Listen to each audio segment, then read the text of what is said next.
1809 April 25ರಂದು East India ಕಂಪನಿಯ ಆಗಿನ ಅಧಿಕಾರಿ ಚಾರ್ಲ್ಸ್ ಮೆಟ್ಕಾಲ್ಫ್ ಮತ್ತು ಸಿಖ್ ಸಾಮ್ರಾಜ್ಯದ ಸಂಸ್ಥಾಪಕ ಮಹಾರಾಜ ರಣಜಿತ್ ಸಿಂಗ್ ನಡುವೆ ಅಮೃತಸರ ಒಪ್ಪಂದಕ್ಕೆ ಸಹಿ ಹಾಕಲಾಯಿತು.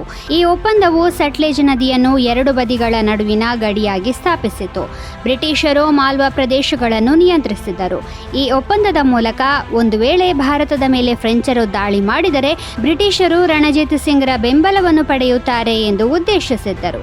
ಹಾಗೆಯೇ ರಣಜಿತ್ ಸಿಂಗ್ ಸಟ್ಲೆಜ್ ನದಿಯ ದಕ್ಷಿಣಕ್ಕೆ ತನ್ನ ಪ್ರಾದೇಶಿಕ ಲಾಭಗಳನ್ನು ಕ್ರೋಢೀಕರಿಸಲು ಮತ್ತು ಮಾಲ್ವಾ ಸಿಖ್ಖರನ್ನು ತನ್ನ ಸಾಮ್ರಾಜ್ಯಕ್ಕೆ ಸೇರಿಸಿಕೊಳ್ಳಲು ಯೋಜಿಸಿದ್ದರು. ಸಿಖ್ ಸಾಮ್ರಾಜ್ಯಕ್ಕೆ ರಣಜಿತ್ ಸಿಂಗ್ ಅವರ ಕೊಡುಗೆ ಅಪಾರವಾದದ್ದು. ಅಮೃತಸರ ಒಪ್ಪಂದವು ಸಟ್ಲೆಜ್ ನದಿಯ ಉದ್ದಕ್ಕೂ ರಾಜ್ಯಗಳ ಏಕೀಕರಣಕ್ಕೆ ಸಹಾಯ ಮಾಡಿತು.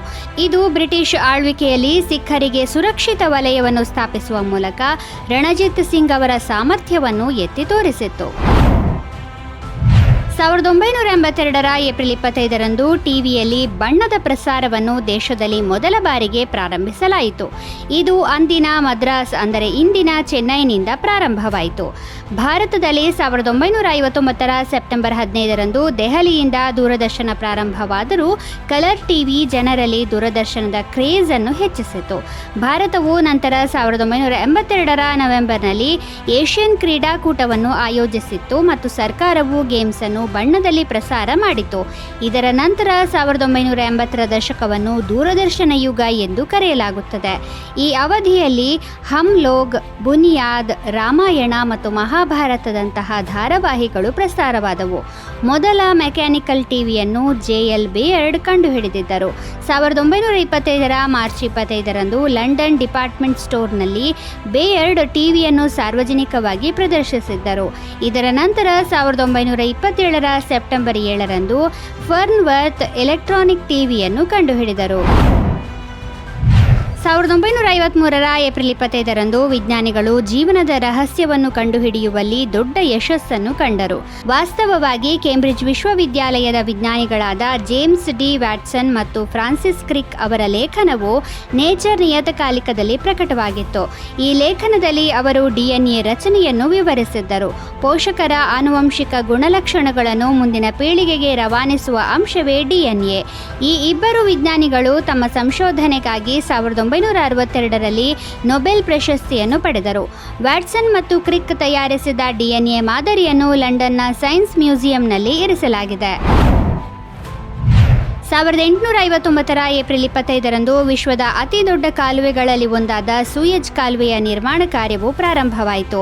ಸೂಯೆಜ್ ಕಾಲುವೆಯನ್ನು ಒಟ್ಟೋಮನ್ ಸಾಮ್ರಾಜ್ಯದ ಅವಧಿಯಲ್ಲಿ 1859 ಮತ್ತು 1869ರ ನಡುವೆ ನಿರ್ಮಿಸಲಾಯಿತು. ಇದನ್ನು ಅಧಿಕೃತವಾಗಿ 1869ರ ನವೆಂಬರ್ 17ರಂದು ತೆರೆಯಲಾಯಿತು. ಸೂಯೆಜ್ ಕಾಲುವೆ ಈಜಿಪ್ಟ್ನ ಕೃತಕ ಜಲಮಾರ್ಗವಾಗಿದ್ದು ಮೆಡಿಟರೇನಿಯನ್ ಸಮುದ್ರವನ್ನು ಕೆಂಪು ಸಮುದ್ರದೊಂದಿಗೆ ಸಂಪರ್ಕಿಸುತ್ತದೆ. ಈ ಕಾಲುವೆ ಸೂಯೆಜ್ ಇಸ್ತಮಸ್ ಮೂಲಕ ಹಾದು ಹೋಗುತ್ತದೆ. ಇದು ಆಫ್ರಿಕಾ ಮತ್ತು ಏಷ್ಯಾವನ್ನು ಪ್ರತ್ಯೇಕಿಸುತ್ತದೆ. ಇದರ ಉದ್ದ 168 ಕಿಲೋಮೀಟರ್, ಅಗಲ 60 ಮೀಟರ್ ಮತ್ತು ಆಳ 16.5 ಮೀಟರ್. ಸೂಯೆಜ್ ಕಾಲುವೆಯು ಎಷ್ಟು ಮಹತ್ವದ್ದಾಗಿದೆ ಅಂದರೆ ಈ ಕಾಲುವೆಯಲ್ಲಿ ಹಡಗು ಸಿಲುಕಿಕೊಂಡರೆ ಇಡೀ ಪ್ರಪಂಚದ ಆರ್ಥಿಕತೆಯ ಮೇಲೆ ಪರಿಣಾಮ ಬೀರುತ್ತದೆ.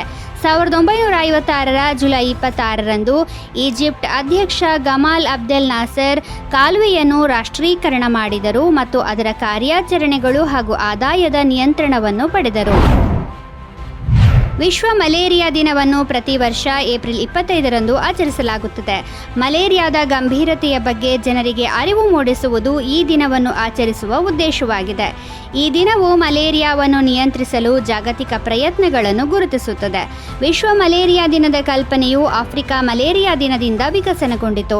2007ರಲ್ಲಿ ವಿಶ್ವ ಆರೋಗ್ಯ ಅಸೆಂಬ್ಲಿಯ 60ನೇ ಅಧಿವೇಶನದಲ್ಲಿ ವಿಶ್ವ ಆರೋಗ್ಯ ಸಂಸ್ಥೆಯ ಪ್ರಾಯೋಜಕತ್ವದ ಸಭೆಯು ಆಫ್ರಿಕಾದ ಮಲೇರಿಯಾ ದಿನವನ್ನು ವಿಶ್ವ ಮಲೇರಿಯಾ ದಿನವಾಗಿ ಬದಲಾಯಿಸಲು ಪ್ರಸ್ತಾಪಿಸಿತು. ಇದು ಪ್ರಪಂಚದಾದ್ಯಂತದ ದೇಶಗಳಲ್ಲಿ ಮಲೇರಿಯಾ ಅಸ್ತಿತ್ವವನ್ನು ಗುರುತಿಸಲು ಸಹಾಯ ಮಾಡುತ್ತದೆ ಮತ್ತು ಮಲೇರಿಯಾ ವಿರುದ್ಧ ಹೋರಾಡಲು ಜಾಗತಿಕವಾಗಿ ಜನರಿಗೆ ಜಾಗೃತಿ ಮೂಡಿಸಲು ಸಹಾಯ ಮಾಡುತ್ತದೆ ಎಂದು WHO ನಂಬಿದೆ.